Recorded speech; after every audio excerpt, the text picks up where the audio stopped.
Ya voy a...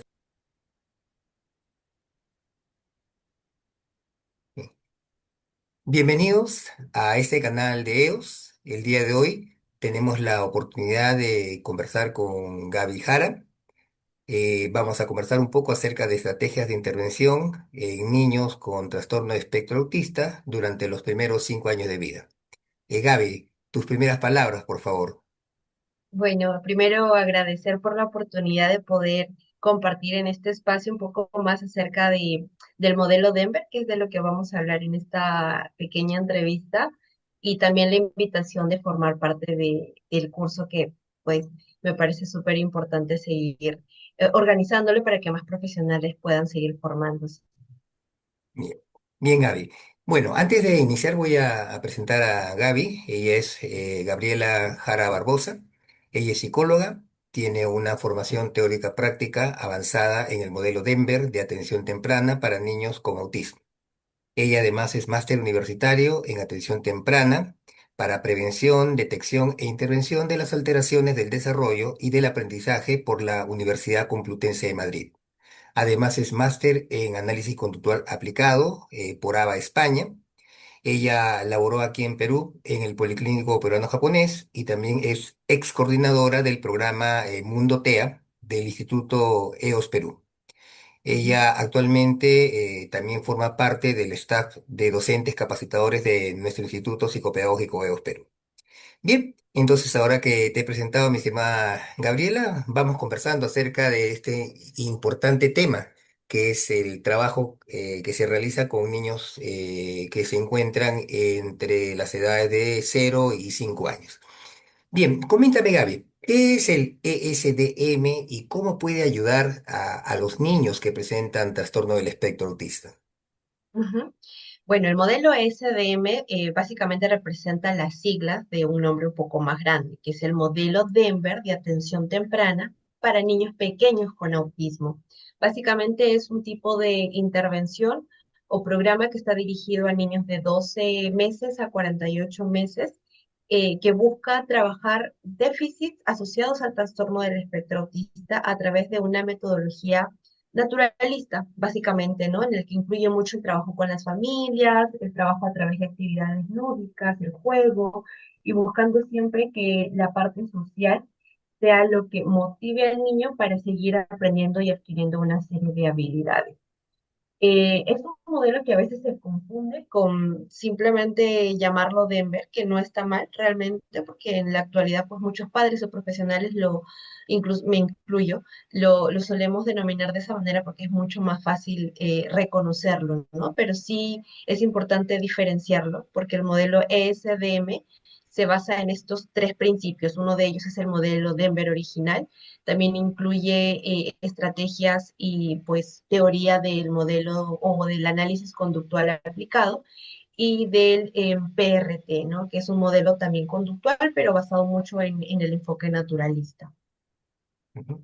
Bien, interesante la precisión que has hecho, porque hay muchas personas que no conocen que el modelo Demer ha evolucionado con el tiempo, incorporando nuevos elementos que son importantes para el trabajo que requieren los niños con trastorno espectro autista, sobre todo menores de 5 años. En Ujú. relación a eso, Gaby, dime, ¿qué tipo de actividades, qué tipo de tareas o estrategias se hacen durante las sesiones? Coméntanos un poco porque tú has hablado de este esquema naturalista que me parece muy importante.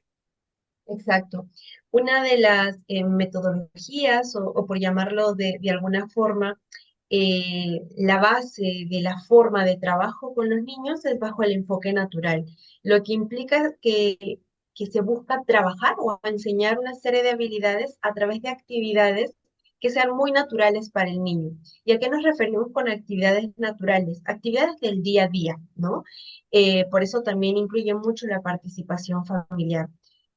Particularmente en el contexto terapéutico se utilizan dos tipos de actividades. Estas las vamos a hablar con mucho más detalle en el curso, pero sí las voy a nombrar porque son importantes conocerlas. Una de ellas son las actividades de atención conjunta, que implican que el niño esté involucrado tanto con el objeto o el juguete que tenga frente a él y también la persona con la que está interactuando, ¿no? Y por otro lado están las rutinas sociales sensoriales, que también implica mucho trabajar esta atención conjunta o las habilidades sociales directamente con el niño, pero sin este tercer elemento, que ya sea el objeto o el juguete, entonces da mucho más énfasis a la parte social directamente con las personas, ¿no? Entonces mencionaba estos dos tipos de actividades que son las que se utilizan principalmente en el contexto terapéutico, es decir, el terapeuta, el psicólogo o el profesional que esté a cargo de la intervención directamente con el niño. Pero estas actividades también se pueden replicar en el hogar. Y aquí viene mucho la razón por la cual podemos llamarla como una metodología que sigue el enfoque natural, porque este tipo de actividades se pueden desarrollar mientras el niño come su desayuno, su almuerzo, mientras el niño está realizando su rutina de aseo, está en el baño, mientras juega también en el hogar, ¿no? Y se busca mucho que los padres también adquieran una serie de habilidades que les permitan ejecutar estas actividades en su día a día, sin que implique mucho esfuerzo tampoco, ¿no? En el sentido de que los padres tengan que pensar qué tarea le tengo que dejar a mi hijo, qué actividad tengo que planificar el día de hoy para enseñarle una cierta habilidad, sino que se vaya desarrollando en la rutina del día a día, básicamente. Ujú. Y Gaby, en relación a lo que has estado mencionando, dijiste acerca de las sesiones, y si bien es cierto que en el curso que se va a llevar a cabo se van a profundizar, quisiera que de repente de manera muy chiquita nos pudieras comentar alguna de las actividades que tú consideras más importante, de repente darnos una idea de cómo podría ser la secuencia de una actividad que tú consideres que importante o dentro de tu experiencia hayas visto que funciona bastante bien con los chicos. Ujú. Algo que a mí me gusta mencionar mucho es que no hay una fórmula mágica ni un camino único, ¿no? Porque cada niño implica un proceso diferente. Sí podemos tener ciertos parámetros de cómo empezar. El primer paso, bajo el enfoque o la metodología ESDM, es la escucha activa, ¿no? Es el primer paso que implica que la persona que va a realizar la intervención frente al niño se convierta en una persona de confianza para el niño. Entonces, ¿qué solemos escuchar o ver muchas veces en las primeras sesiones, ¿no? Que hay terapeutas o profesionales que buscan generar un clima en el que el niño debe aprender que debe seguir pautas o seguir una serie de actividades de cierto modo, que no está mal, pero hacerlo en la primera sesión a veces puede generar cierto nivel de rechazo por parte del niño, sobre todo si es que no está acostumbrado a ese tipo de interacción con el adulto. Entonces, la escucha activa es el primer paso que nos permite, primero, estar atentos y observando las acciones del niño, corresponder y ser cómplices en el juego o en las acciones que el niño pueda tener. Y una vez ganada esa confianza, poder ir desarrollando actividades más complejas, como las actividades de atención conjunta o las rutinas sociales sensoriales, en el que ya nos planteamos objetivos más específicos. Ujú. Muchas veces también, como parte de este primer paso, que el terapeuta aplique esta escucha activa con el niño, es sirve de modelo de alguna forma a los padres, ¿no? Porque a pesar de que los padres interactúan o están con sus hijos 24/7, no se toman el tiempo de escucharlos, observarlos, ver qué es lo que les gusta, qué es lo que no les gusta, cómo comunicarse y cómo es que los niños se van comunicando para ir formando o ir cambiando y estructurando mejor esa comunicación para que sea pues mucho más fluida, más clara, ¿no? Entonces yo diría que uno de los pasos por los cuales se busca siempre iniciar es la escucha activa. Ya después los caminos pueden ser diferentes. En algunos casos se iniciará trabajando habilidades muy básicas como la respuesta al llamado al nombre, eh, la atención conjunta, el involucrarse en actividades sociales. En otros casos se trabajará con objetivos más complejos como enseñarle al niño a utilizar un lenguaje oral para comunicarse, porque tal vez su conducta comunicativa gestual está bastante bien desarrollada.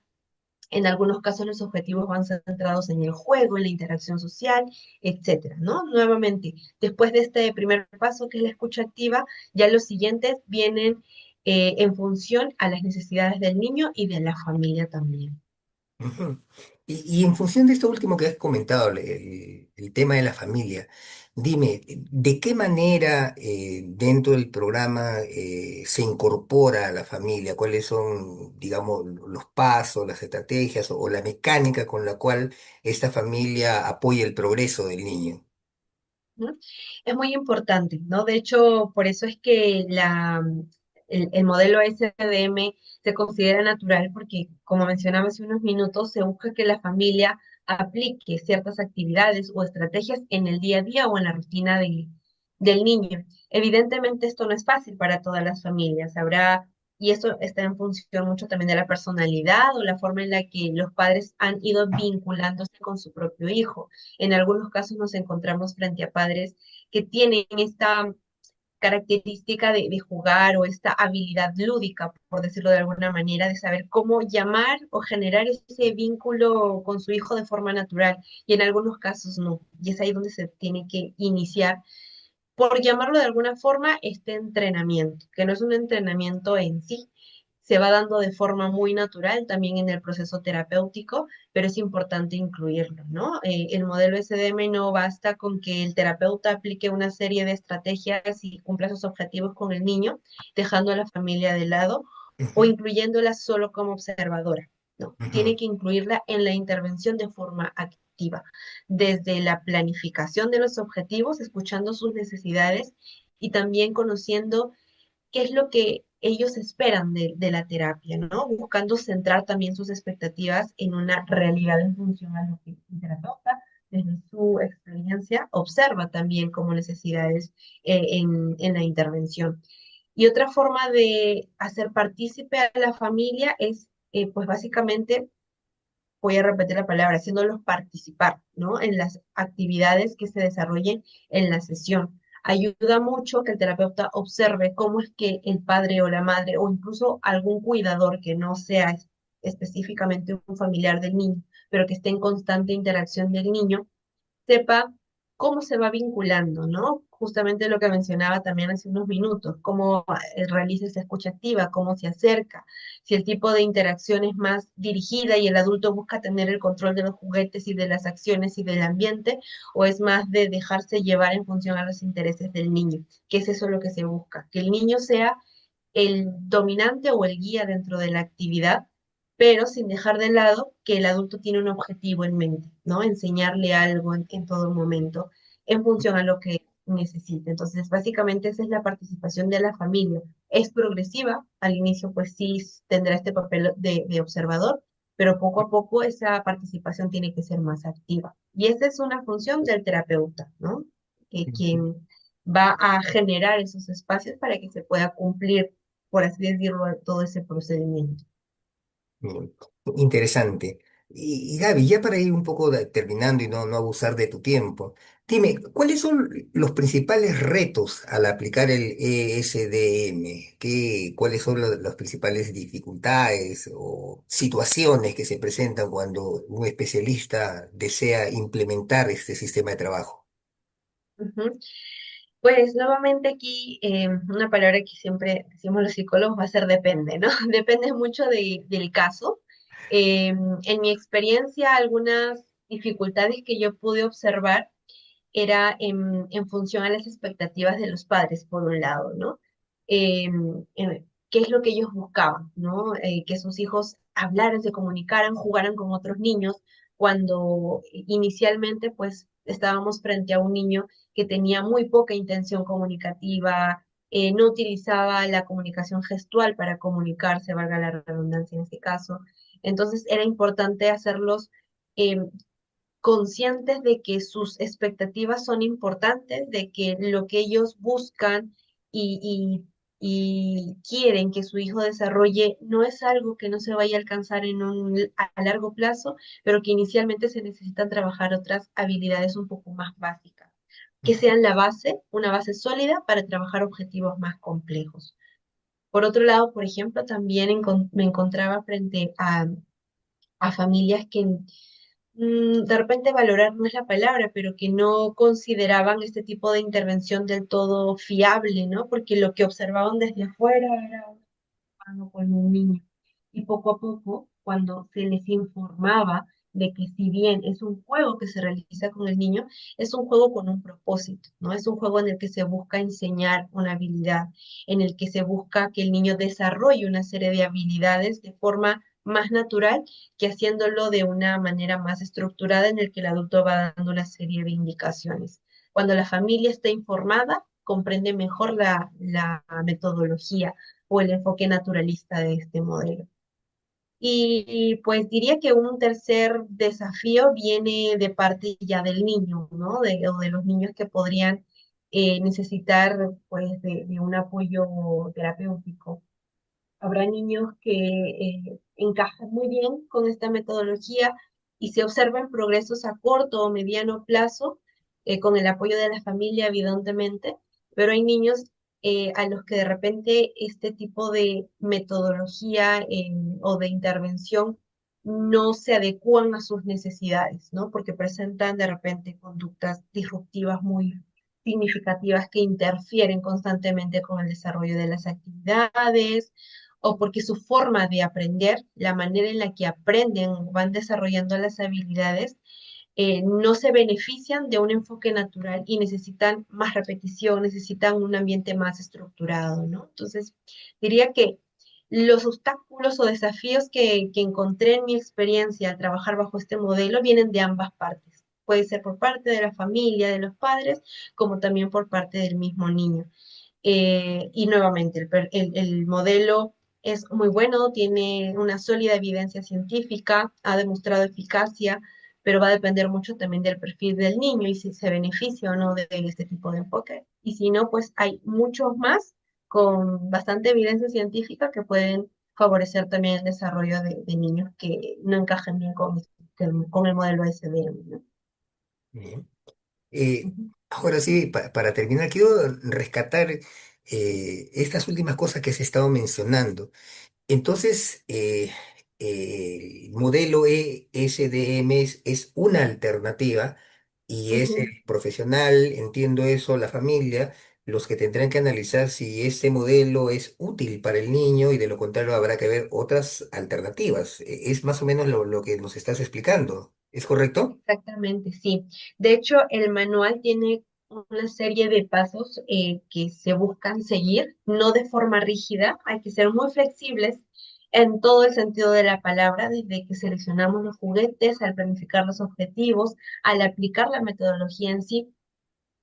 Y como creería yo, cualquier otro tipo de intervención o modelo, este es un modelo que tiene que evaluarse constantemente, ¿no? Básicamente el modelo no tanto, sino el progreso del niño. Entonces, si un Ujú. niño en un mes, 2 o 3 meses va mostrando que alcanza una serie de objetivos, genial, estamos frente a un niño que se está favoreciendo, beneficiando de este tipo de intervención. Pero si vemos que un niño trabaja 1, 2, 3 meses, 4 meses y sus progresos son muy bajos, es momento de pensar en cambiar ciertas estrategias. Incluso en el manual se considera ciertas alternativas sin dejar de aplicar SDM. Ya cuando de repente agotamos las maneras, por decirlo de alguna forma, podemos pensar en aplicar otro tipo de metodología, como el TEACH, el ABA netamente, los ensayos discretos, etcétera, pero sí tiene bastantes alternativas frente a casos que desde un principio pues no generan o no responden de la manera en la que se espera, ¿no? Entonces, sí, yo considero que es un modelo bastante completo en ese sentido, porque incluso guía mucho el cómo evaluar el perfil del niño, cómo plantear los objetivos, cómo diseñar el plan de intervención para el niño, la familia, cómo realizar las actividades y bueno, de hecho eso es todo lo que vamos a ir viendo dentro del curso. Bien. Bueno, Gaby. La verdad que ha sido muy interesante conversar contigo y quiero agregar que es también un gusto enorme. Te conozco hace varios años, he venido siguiendo tu desarrollo profesional, académico. Realmente eres una psicóloga que conoce el tema, que estás involucrada en el trabajo cotidiano, sumamente actualizada. tus actividades en España estoy seguro que son sumamente interesantes y espero que pronto podamos interactuar ya de manera personal. Bien, en algún momento podremos conversar. Bien, te dejo para que puedas despedirte de las personas que han estado escuchando, Gaby. Pues primero agradecer la oportunidad nuevamente de poder participar de este curso. A mí me apasiona mucho poder compartir información que yo he ido adquiriendo a través de cursos, pero también de la experiencia, que es muy importante. Invitar a las personas a que puedan inscribirse. Es un curso que no solo se va a enfocar en el SDM, sino es bastante completo, diría yo. Estoy bastante emocionada de poder ya dictar las clases y nada, espero que la información que se haya podido compartir en esta pequeña entrevista les sea de utilidad y que les haya generado esa curiosidad para seguir aprendiendo más del modelo SDN. Bien. Gracias, Gaby. Agradecemos a todos Nina, por esta escucha de la conversación que hemos tenido con Gabriela y ya nos estaremos viendo más adelante. Hasta luego.